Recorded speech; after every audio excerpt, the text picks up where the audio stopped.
ఆరోగ్యం అంటే natural food. Nature మంత్ర ఇప్పుడే మీ ఇంటికి తెచ్చుకోండి.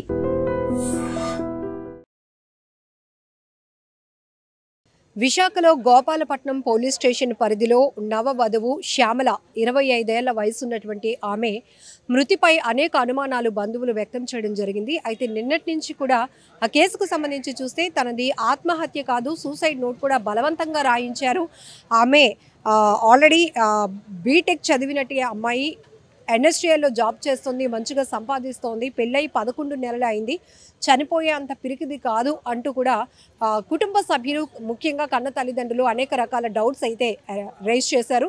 ప్రస్తుతానికి మనతో పాటు గోపాలపట్నం సిఐ గారు ఉన్నారు, నాయుడు గారు. సార్తో మాట్లాడి డీటెయిల్స్ తెలుసుకుందాం. సార్, ఏం కేసు ఫైల్ అయింది సార్? ఈ డౌరీ డెత్ కింద ఆల్రెడీ కేసు నమోదు చేయడం జరిగిందమ్మా. ఏసీపీ గారు ఇన్వెస్టిగేషన్ చేస్తున్నారు, ఎంఆర్ఓ గారు పంచనామా చేశారు, పోస్ట్ మార్టం కూడా కంప్లీట్ అయింది. సార్, ఘటనా స్థలంలో మృతదేహం ఎలాంటి పరిస్థితిలో ఉంది సార్? అది ఇన్వెస్టిగేషన్లో ఏసీపీ గారు ఇన్వెస్టిగేషన్ అమ్మా, తర్వాత ఎంఆర్ఓ గారు ఇంక్వెస్ట్. అది నేనంటే అసిస్టెంట్స్ వరకు నాది. సో అంటే బంధువులు కొన్ని డౌట్స్ రైజ్ చేస్తున్నారు, ఆ ప్రకారంగా ఏమైనా కేసు ఫైల్ చేసి అతన్ని అదుపులో వాళ్ళ అనుమానాలన్నీ కూడా పోస్ట్ మార్టం అయింది కాబట్టి డాక్టర్ గారు ఎంక్వైరీ రిపోర్ట్లో పోస్ట్ మార్టం రిపోర్ట్లో బయటకు వస్తాయి. అమ్మాయికి ఎప్పుడు మ్యారేజ్ అయింది sir? Last year December 6th అమ్మ. ఏం చేస్తుంటారు సార్ అమ్మాయి? అమ్మాయి ఎన్ఎస్టీఎల్ జాబ్ చేస్తుంటారు. సో ప్రస్తుతానికి ఇప్పుడు వీరు ఉంటున్నటువంటి ఏరియాలో వీళ్ళిద్దరు వైఫ్ అండ్ హస్బెండ్ గోపాలపట్నం లిమిట్స్లో రామకృష్ణ నగర్లో ఉంటున్నారు. ఇప్పుడు మృతురాలు శ్యామల వాళ్ళ పేరెంట్స్ కొన్ని డౌట్స్ మీ ముందు పెట్టారు. అదే ఇది ఇన్వెస్టిగేషన్లో ఉంది, ఏసీపీ గారు ఇన్వెస్టిగేషన్ అంతా చూస్తున్నారమ్మా. ఓకే.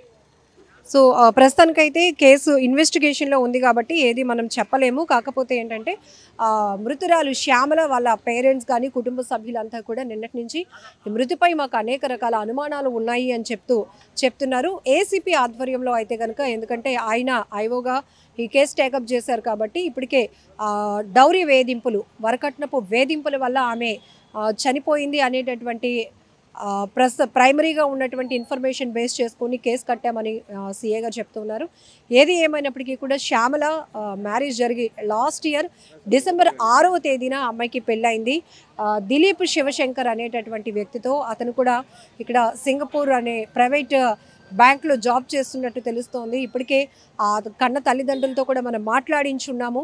5 లక్షలు కట్నంతో పాటు 8 తులాల బంగారం ఇచ్చాము, ఎకరం భూమి కూడా రాసిచ్చాము. అయితే గత కొన్ని నెలలుగా ఆ భూమికి సంబంధించి పాస్బుక్ కావాలి అనే ప్రెజర్ ఉంది, ఆ పాప మీద తీవ్రమైన ఒత్తిడి ఉంది, అలాగనే సఖ్యత కూడా లేదు. హస్బెండ్ సరిగా పాపతో ర్యాపో మెయింటైన్ చేయటం లేదు. అయినప్పటికీ కూడా తను బీటెక్ పూర్తి చేసినటువంటి అమ్మాయి, చాలా బ్రిలియంట్, చాలా మంచి అమ్మాయి, పట్టుదల కలిగినటువంటి అమ్మాయి. అయితే సివిల్స్కి కూడా ప్రిపేర్ అవ్వాలి అనుకుంది. తను ఆత్మహత్య చేసుకునేటంత పిరికిదైతే కాదు. అక్కడ తన కూతురు రాసింది, అంటే శ్యామల రాసినట్టుగా దొరికినటువంటి సూసైడ్ నోట్ కూడా బలవంతంగా రాయించినటువంటి పరిస్థితి ఉంది అంటూ ఇలా మాకు అనేక రకాల అనుమానాలు వ్యక్తమవుతున్నాయి అంటూ నిన్నటి నుంచి కూడా బంధువులు గోపాలపట్నం పోలీస్ స్టేషన్ దగ్గర కూడా ఆందోళన వ్యక్తం చేశారు. అలాగే మార్చురీ దగ్గర కూడా నిన్నటి నుంచి వారు చెప్తా ఉన్నటువంటి పరిస్థితి. ఏది ఏమైనా పూర్తి దర్యాప్తు కొనసాగిన తర్వాత, ఇప్పుడే పోస్ట్ మార్టం కూడా అయింది కాబట్టి వచ్చిన నివేదిక ఆధారంగా ఆ కేసు ఏ విధంగా మలుపు తిరగబోతుందో తెలుస్తుందో. ఒకసారి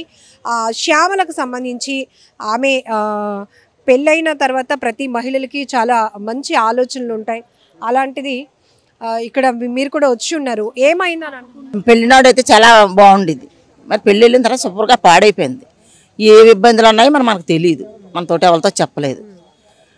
వాళ్ళన్నీ పెళ్ళినాడు వచ్చాడు కుర్రోడు 12 గంటలకి డ్యాన్స్ చేద్దాం రెండు అనేసి చెయ్యట్టుకుంది, కానీ దూరం పారిపోయాడు, కానీ రాలేదు. పాపతోటి కూడా ఎప్పుడు కలిసి మాట్లాడినట్టు కూడా పిల్లడు మనకు కనిపించలేదు. ఆ పాపలు ఎవరితోటి ఆ పాప చెప్పలేదు.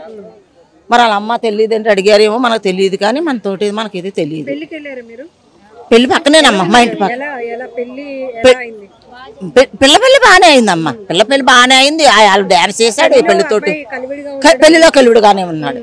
పెళ్లిలో తేడా మాత్రం లేడమ్మా, బాగానే ఉన్నారు. ఊరేగింపు అయింది, డ్యాన్స్లు వేసారు, అన్ని బాగానే ఉన్నాయి. పెళ్లిలో కట్నాలు బంగారం కట్నము మాలో పెళ్లి కోర్సులు ఉంటాయి, పెళ్లి కోర్సులకు ఇచ్చేసారంట, కట్నం ఇచ్చేసారంట. ఒక భూమే పెండింగ్ లో ఉందని అంటున్నారు, ఎకరము. ఎకరం భూమే రాయలేదనేసి కొంచెం అనుకుంటున్నారని అంటున్నారు. మరి మరి రాసేప్పుడు మనకు తెలియదు. రాసేవడం తెలియదు. లేదు, అక్షత లేదు వాళ్ళలోని. లేదు, ఇద్దరు అమ్మట్టుకోవాలి. ఒక బండి మీద వచ్చారు, కారు మీద వచ్చారు, ఇద్దరు బాగా ఉంటున్నారన్న ఎప్పుడు వాళ్ళు కనిపించలేదు. వాళ్ళన్నీ పెళ్ళాడు కూడా 12 గంటలకు వచ్చాడు అక్కడ. పిల్లతో మాటలే ఆడలేదు, మాట్లాడడం మనం చూడలేదు. మరి ఏమైందన్నది మరి మనకు తెలియదు. మా పక్కనే అమ్మ పుట్టడము పెరగడము చదువు అమ్మ బంగారం అమ్మ పిల్ల.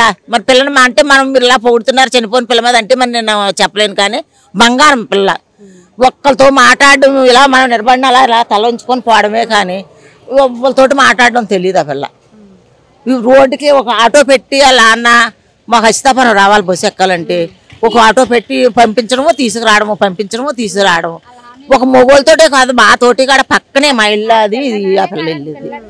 ఒక్కరితో మాట్లాడడం అన్న తెలియదు. వాళ్ళ తల్లిదండ్రులు వాళ్ళే కోంటింటికి వెళ్ళి ఒక షాంపూ తెచ్చుకోవడం తెలియదు, ఒక ఇడ్లీ తెచ్చుకొని తినడం తెలియదు. ఆ పిల్ల విషయంలో అయితే చాలా మంచి పిల్ల. ఆ పిల్ల ఊరోసుకుంది అంటే మా నమ్మ.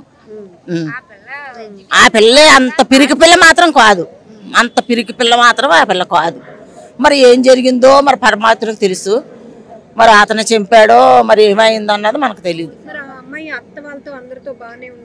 అది మాకు తెలియదు అమ్మ, మాకు తెలియదు ఆ సంగతి. లేదు, ఇక్కడికి వచ్చినప్పుడు కూడా మాట్లాడుకున్నట్టు మాకు కనిపించలేదు. ఉండాలి కదా, వచ్చాడు ఊరేగింపు 12 గంటలకు వచ్చాడు. వస్తే ఇలా చెయ్యట్టుకొని తీసుకెళ్తే ఏదో అందరమే ఉన్నామమ్మా, అందరమే ఉన్నాము, అందరమే ఉన్నాము. ఆ డాన్స్ అయితే పిల్లలను తీసుకెళ్తాం కదా, ఏమండి ఒక స్టెప్ వేద్దాం రండి, ఒక స్టెప్ వేద్దాం రండి, ఏదో పాట వేద్దాం అనేసి పాపం పిల్ల చాలా చుట్లు నాగింది. సరదా పడ్డాది. పరిగెట్టిపోయాడు. నేను అన్నాను నీ డాన్స్ వచ్చి కదా, నీ పెళ్ళాడు వేసావు ఎగిబాబు అంటే నాతో ఇలా చూసి పారిపోయాడు, కానీ ఒక డాన్స్ వేయలేదు. తర్వాత భోజనం చేయకుండానే వచ్చినాడు కనపడి భోజనం చేయకుండా వచ్చాడంట. లేదమ్మా ఇంకా వచ్చి నెల 6వ తారీఖు వస్తే సంవత్సరం. కానీ పాప ఎవరితో చెప్పలేదు, మరి వాళ్ళ తల్లిదండ్రులతోటి కూడా చెప్పలేదండి పాప. అంత ఘోరం, మరి ఇలాంటి ఘోరం ఎక్కడ జరగకూడదు. మరి దేవుడి దయ మరి పరమాత్ముడి దయ మరి ఎలా జరిగిందో మనం ఇలాంటివి చూస్తే ఆడపిల్లలైనా మగపిల్లలైనా పెళ్లిళ్ళు చేసుకోవాలంటే భయం కదా, చాలా భయం కదా, చాలా భయం. ఇచ్చి చిన్నప్పటి నుంచి పిల్లని పెంచి ఎన్నో కష్టాలు పడి పెంచారు అమ్మాయిలు, ఎన్నో ఇబ్బందులు పడి ఎన్నో వీళ్ళు పొస్తుండి పిల్లలను పోషించిన రోజులు ఉన్నాయమ్మ.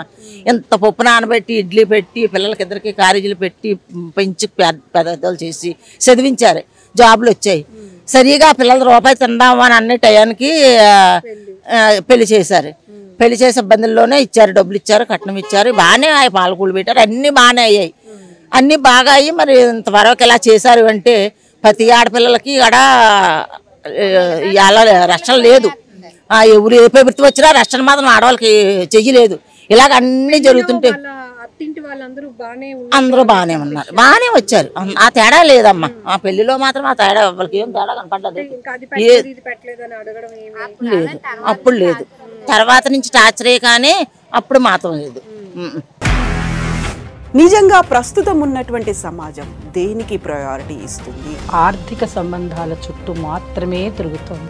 మళ్ళీ ఎన్నికలంగానే చాలా విరక్తి కలుగుతున్నాం. మంచి అనిపిస్తుంది కదా, లేడీస్ కూడా ఛాలెంజింగ్ జాబ్స్ చేసినప్పుడు చాలా బాగుంటది. ట్రాఫిక్ అసిస్టెంట్స్ గా నియమించిన ట్రాన్స్జెండర్స్ అందరితో సాల్యూట్ చేయించుకుంటున్నారు. ఫుడ్ డెలివరీ ఇవ్వటానికి వెళ్ళినటువంటి డెలివరీ బాయ్ అనిల్ పై కళ్ళ ముందు పెళ్ళండి